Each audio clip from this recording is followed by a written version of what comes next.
Saviez-vous qu'au début des années 80, des pets de harengs ont failli déclencher une guerre entre les Suédois et les Russes?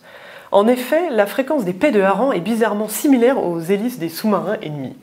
Bref, ce n'est qu'une des nombreuses anecdotes racontées dans le livre du jour L'éloquence de la sardine de Bill François, le premier vainqueur de l'émission Le Grand Oral. Restez connectés, je vous emmène sous l'océan dans cet épisode de Booktube digne d'un remake de La Petite Sirène.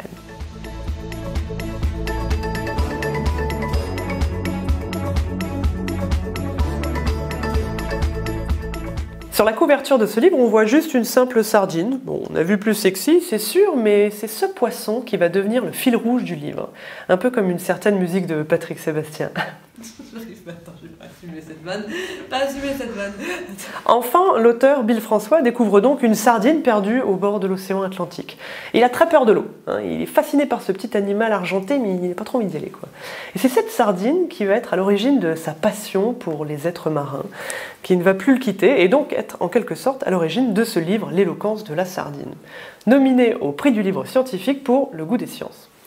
Donc sans grande surprise, ce livre nous parle donc des habitants des océans à travers son expérience personnelle de la mer et de nombreuses anecdotes croustillantes.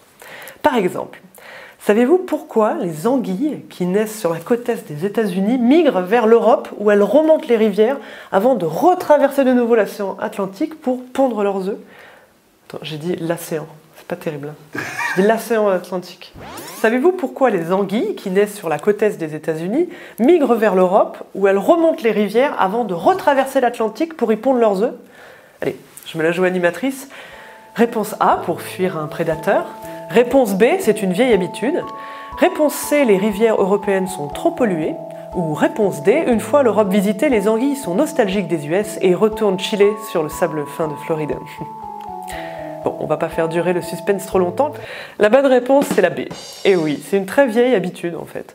Elles font ceci depuis des millions d'années, à une époque où l'Europe et l'Amérique étaient séparées par une toute petite mer avant la dérive des continents. Et malgré le changement, les anguilles n'ont pas senti l'éloignement et elles continuent encore et toujours à pondre dans leurs eaux natales. C'est pas super malin, l'anguille. En dehors des anecdotes, j'ai bien aimé ce livre parce qu'il est incroyablement bien écrit. Pour moi, c'est le plus littéraire des livres nominés pour le prix Le goût des sciences. Les histoires de poissons se mêlent à la vie de l'auteur avec brio, c'est très réussi. Ce livre nous ouvre aussi les yeux sur des pratiques de pêche inhumaines et offre un regard nouveau sur les poissons que vous pensiez connaître au supermarché. Sérieusement, est-ce que vous saviez que la terrible baudroie avec la lanterne lumineuse rendue célèbre grâce à Nemo sera renommée la Lotte? Et c'est la même histoire avec l'aiguilla, un requin des profondeurs à qui on donnera le nom tout mignon de saumonette. Ça, c'est des exemples parmi tant d'autres, et le point commun entre ces poissons, c'est qu'ils viennent des abysses. Et ils ont tous été pêchés par des chalutiers qui raclent les profondeurs en détruisant au passage les coraux millénaires et une faune fragile. Et comme ces poissons n'évoquent rien aux clients, normal, personne ne va pêcher dans les abysses, du coup ils sont rebaptisés, en mode ni vu ni connu, voilà. Ce livre nous permet de nous rendre compte à quel point la vie sous-marine est riche et fragile. Ses habitants nous semblent d'un coup plus proches et on se sent concerné par leur destin et leur préservation. Je vous conseille vraiment de le lire, il est très accessible, il est écrit comme un roman et on se laisse embarquer sans se rendre compte qu'on lit un bouquin scientifique. C'est la fin de cet épisode, n'hésitez pas à mettre en commentaire si vous pensez que cet ouvrage va remporter ou non le prix du livre scientifique Le goût des sciences, décerné par le ministère de l'Enseignement supérieur, de la Recherche et de l'Innovation.